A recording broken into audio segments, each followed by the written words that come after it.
नमस्कार दोस्तों, इस वीडियो में बात करने जा रहे हैं प्रारंभिक समाज के बारे में। मानव इस धरती पर कैसे आए। कुछ लोग कहते हैं हम सभी ईश्वर की संतान हैं और उसी ने हमें धरती पर भेजा। लेकिन सच बात तो यह है कि इस धरती पर जीवन की उत्पत्ति सर्वप्रथम समुद्र में हुई और फिर छोटे जीव से बड़े जीवों का विकास हुआ, जिसमें मानव भी है। अब बात आता है कि तब हमारे पूर्वज कौन थे, देखने में कैसे लगते थे और मानव का प्रारंभिक जीवन कैसा था। दोस्तों, मनुष्य जिस तरह से आज रहता है उसे तो आप परिचित हैं, लेकिन क्या आपने सोचा है कि हमारे पूर्वज हजारों वर्ष पहले कैसे रहते थे। उस समय दुनिया भर में कहीं भी खेती नहीं होती थी, न ही कहीं गांव थे ना शहर। आज से 150 साल पहले तक लोगों को मानना था कि पृथ्वी पर आरंभ से ही जीवन था। पेड़ पौधों और मनुष्य को बनाने वाला ईश्वर था। लेकिन बाद में वैज्ञानिकों ने इस बात की खोज की कि पृथ्वी पर करोड़ों वर्ष पहले जीवन की उत्पत्ति हुई और उसका स्वरूप धीरे धीरे बदलता रहा। कहा जाता है कि मनुष्य जिस रूप में आज है वह लाखों वर्षों के क्रमबद्ध एवोल्यूशन का परिणाम है। दोस्तों, अब बात करने वाले हैं प्रारंभिक मानव के बारे में जानकारी कैसे मिलती है। हजारों साल पहले जो लोग रहते थे उनके बारे में हम ठीक तो नहीं जानते हैं, लेकिन उस समय की बची हुई चीज़ों को देखकर और अपनी सूझबूझ से कुछ अनुमान जरूर कर सकते हैं। इस काम में आर्कोलॉजिस्ट द्वारा उस समय के लोगों के द्वारा प्रयोग में लाए जाने वाले औजारों, कलाकृतियों एवं उनके निवास स्थानों का जो पता लगाया गया है वह सहायक है।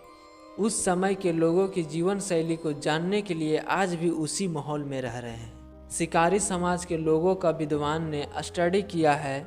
आज भी दुनिया के कई जगहों में शिकारी समाज के लोग रहते हैं। भारत में केरल, आंध्र प्रदेश और मध्य प्रदेश तथा झारखंड आदि प्रदेशों में ऐसे लोग रहते हैं। दोस्तों, भारत में आर्कोलॉजिस्ट को अतीत की कई मानव बस्तियां मिली है।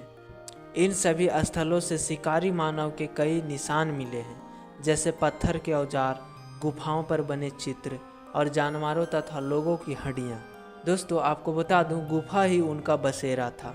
मध्य प्रदेश में भीमबेटका, बुढ़नी, पंचमढ़ी, भेंडा घाट और महेश्वर उन स्थलों के उदाहरण हैं। दोस्तों, जो आरंभिक मानव थे उनका जीवन शैली कैसा था। दुनिया में जगह जगह वे लोग जंगलों में 20-30 लोगों के छोटे छोटे झुंड में रहा करते थे। जंगल में हिरन, भैंसा, शेर, खरगोश आदि जानवरों को शिकार करते थे। नदियों एवं तालाबों में मछली पकड़ते थे।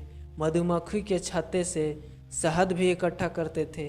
वे जंगली पेड़ों के फल तोड़ लाते, पौधों की मीठी जड़ें और कंद मूल, आलू, शकरकंद जैसे खोद लाते और जंगलों में अपने आप उगे जंगली अनाज को काट लाते। दोस्तों, वे ज़्यादातर कंद फल आदि खाते। मांस उनका मेन फूड नहीं था, क्योंकि उन लोगों के जैसे औजार मिले हैं उससे बड़ी संख्या में जंगली जानवरों को शिकार करना बहुत डिफिकल्ट रहा होगा। दूसरे जानवर उनसे ज़्यादा शक्तिशाली और तेज दौड़ने वाले भी थे। दोस्तों, आरंभिक मानव को पहनने की चीज़ें भी जानवरों और पेड़ों से ही मिलती थी। वे जानवरों की खाल साफ करके पहनते थे या पेड़ की पत्तियां और छाल से शरीर ढक लेते थे। वे या तो पहाड़ी गुफाओं में रहते या पेड़ों की डालियों और पत्ती से छोटी छोटी झोपड़ियां खड़ी कर लेते थे। वे लोग आग जलाना जान गए थे। उनके घरों में जो चूल्हे मिले हैं उससे पता चलता है कि वे नियमित रूप से आग का इस्तेमाल करते थे। लोगों के झुंड में महिलाएं और बच्चे भी रहते थे।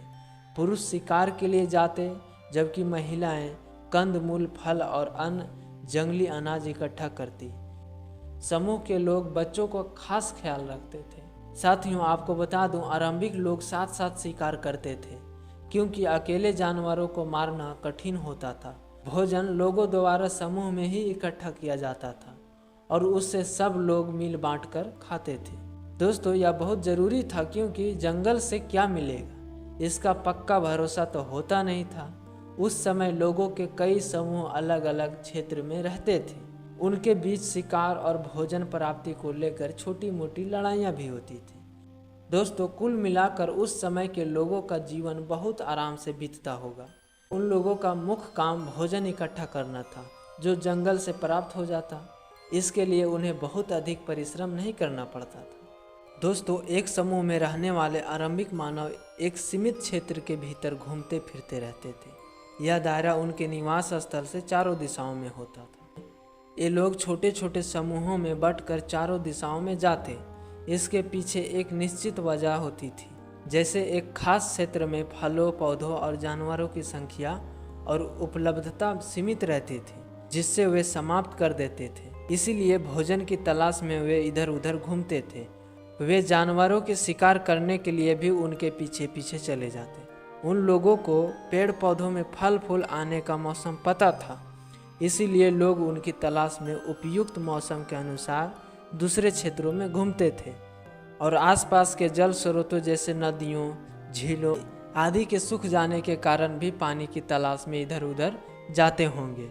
वे लोग अपनी यात्रा पैदल ही किया करते थे। शिकारी मानव के पास कैसे कैसे हथियार व औजार थे, जरा सोचें।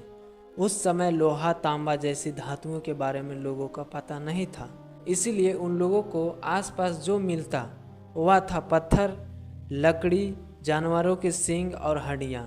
इन्हीं को नुकीला बनाकर वे औजार बनाते थे। वे पत्थर के टुकड़े को घिस कर नुकीला और धारदार बना देते थे। साथ ही वह आकार में भी हाथ से पकड़ने के लायक औजारों को बनाते थे।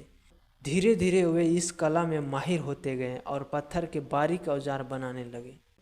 वे पत्थर के छोटे और बारीक टुकड़ों को किसी लकड़ी के हत्थे पर लगाकर तेज औजार का काम लेते थे। दोस्तों, उस समय औजार बनाने के लिए अलग से कोई कारीगर नहीं थे। समूह के सब लोग औजार बनाया करते थे। पत्थर और लकड़ी के औजारों का उपयोग शिकार, पेड़ों को काटने या उनकी छाल छीलने, जानवरों को खाल उतारकर पहनने लायक बनाने इत्यादि कामों में करते थे। वे लकड़ी, सीप, हड्डी, हाथी दांत आदि की मालाएं भी बनाते थे। दोस्तों, शिकारी लोग गुफा के अंदर दीवारों पर रंगीन चित्र भी बनाया करते थे। वे रंगीन पत्थरों को घिसकर रंग तैयार करते थे और बांस के ब्रुश से चट्टानों पर चित्र बनाते थे। इन लोगों द्वारा बनाए चित्र भीमबेटका की गुफाओं में पाया गया है। चित्र में ज़्यादातर पशुओं जैसे बैल, गाय, भैंस, हिरन इत्यादि के थे। चित्रों को बनाने के अलावा उनके जीवन में एक और महत्वपूर्ण चीज़ नाच था। चित्रों को बनाने के अलावा उनके जीवन में एक और महत्वपूर्ण चीज़ नाच था। वे सब मिलकर देर तक नाचते थे। दोस्तों, आपको एक खास बात बता दूं, पेशरा बिहार के मुंगेर जिले में स्थित है। यहाँ पर आरंभिक मानव से संबंधित पुराने स्थल मिले हैं। यहाँ से फ्रांस में पाए जाने वाले आरंभिक मानव के औजारों की तरह के औजार मिले हैं। दोस्तों, जिस काल के मानव के बारे में आपने सुना, उनके जीवन में पत्थरों का स्थान सबसे महत्वपूर्ण था। आपने देखा कि पत्थर की गुफा, उसके औजार, उसी के आभूषण का प्रयोग वे करते। दोस्तों, इसीलिए इस काल को पुरातत्वविदों ने पाषाण काल का नाम दिया है, यानी पत्थर का। साथियों, यह वीडियो आपको कैसी लगी कमेंट में ज़रूर लिखें।